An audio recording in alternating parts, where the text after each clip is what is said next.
And I love this notion that God sort of has so much compassion on us. He wants to surround us in a womb-like thing. It's beautiful. Now, when my wife was pregnant with our first son, we were living in England. And she was only not even a month pregnant yet. And I was at work, and I got a call. And when your wife is first pregnant, it's not really real yet.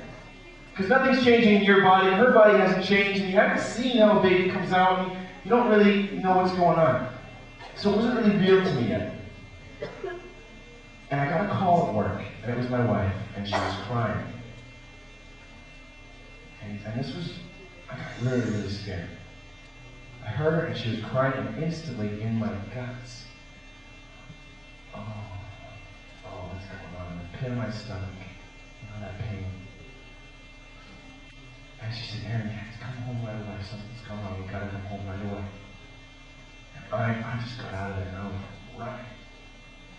And I got home, and I met her outside the house. I said, what's wrong? And she told me what was wrong, and it had nothing to do with the baby. I said, Sheree, Aaron, call me again, and tell me right off the bat, nothing to do with the baby. I never really had an emotion towards this baby before. It was only a couple of weeks in the womb. And all of a sudden, as soon as something might have been wrong, I had that pain in the pit of my stomach, and I had to move. I had to go. I had to go and meet it.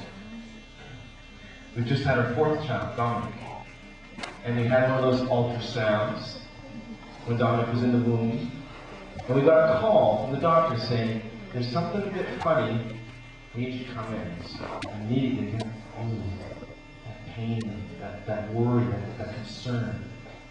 So we went in and they said, well, there's some weird readings, and they took some more ultrasounds, and they said, there's a chance that there's a hole in the baby's heart. And they said, and it's possible, and what it might mean is that the baby might have Down syndrome.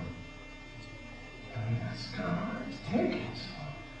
And they said, well, you've got the option of terminating the birth. And I was like, what? And I started to get a different feeling in my stomach. I said, what exactly are you saying? So you have the option of terminating the birth. So I have the option of killing my child. Is this what you're saying? I started to get a bit mad. So then they took another ultrasound. They found that there's actually nothing wrong with the heart, but there might be something. They couldn't find the kidney now. One of the kidneys. So they called us in. They said, there's something wrong with the kidney. You have the option of terminating the child.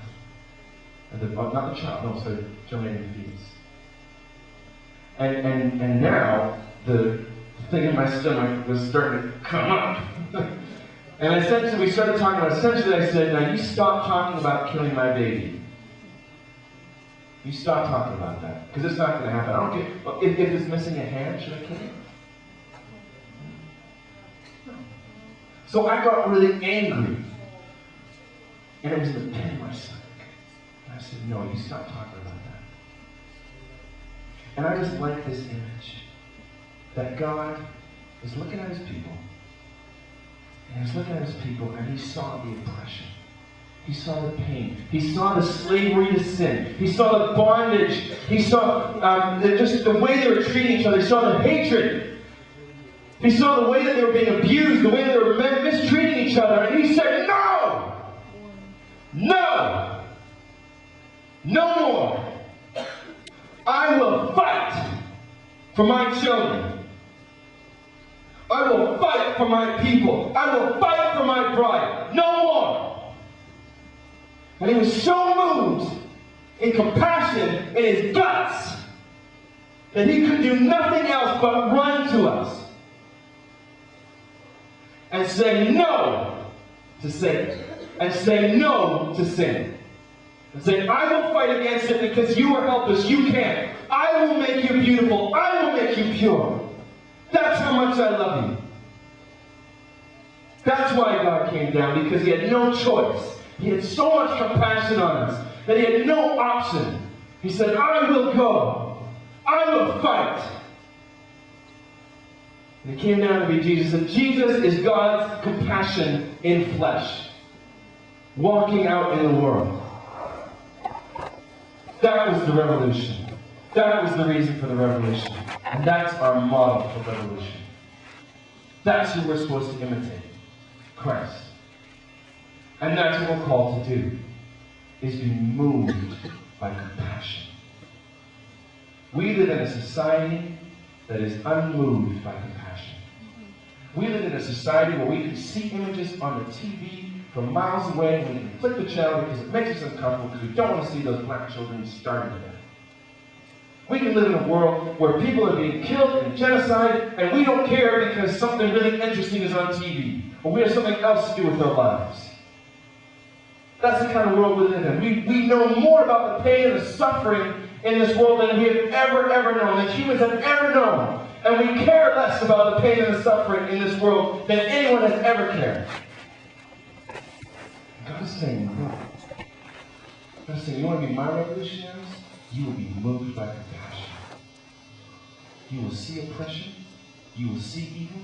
You will see injustice. And you will feel, oh! And you will say no, and you will say, I will fight. That's our model. That's what we're called to do. And it's happened before. I was talking about it today in my prayer seminar. Talking about these guys called the Moravians, who started this 100-year-long prayer meeting. And in that 100 years, they sent out 3,000 missionaries around the world and changed the world. They were revolutionaries. And they were so passionate about people that they would do anything.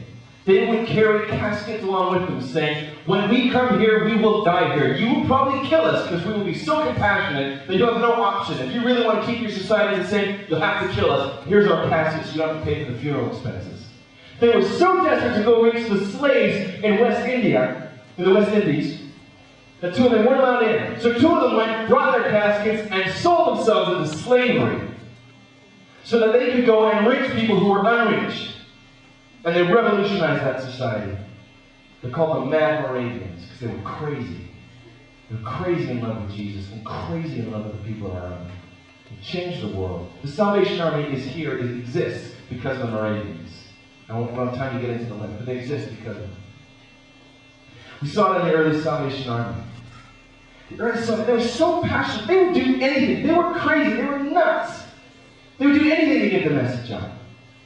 There's a quote I've got from my book by General Gowans, one of our recent generals.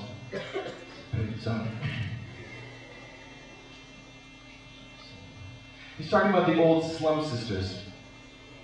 What the slum sisters used to do is they would move into the slum. The young girls, they would move into the slum and they'd live with people, and they would go out on the streets every single night, and they would go and pick up drunks, and they would take them to a place and they would pray with them and they'd sit up with them until they were safe, until they were saved, until they were healed, and until they were soldiers. That's what they would do. And this is what General Gowan said. He said, nothing can be done at arm's length.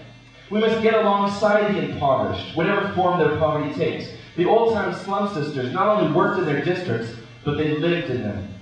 They did not live at a distance and drive in every day. Is nobody called to this kind of dedication anymore? Now, I live in the downtown east side. That's what caused us to go down. That's what caused our community to go down there. We looked at evil and injustice and oppression and addiction, and we said, no, we will fight. And we said, no, it's not enough for us to live in our nice suburbs and drive in and fight. That's not enough. We got to live here. We got to bring our kids here. Got a lot of flack for that. We got to walk around with our kids here. We got to come and live. So that's what caused us to come down and do that. I was talking to a kid just yesterday, after we did that picture of Jesus thing. I said, what picture did you get? He said, I got a picture of my school. And I just heard Jesus saying, there's lots of people hurting in my school. And he said, I gotta go see Jesus.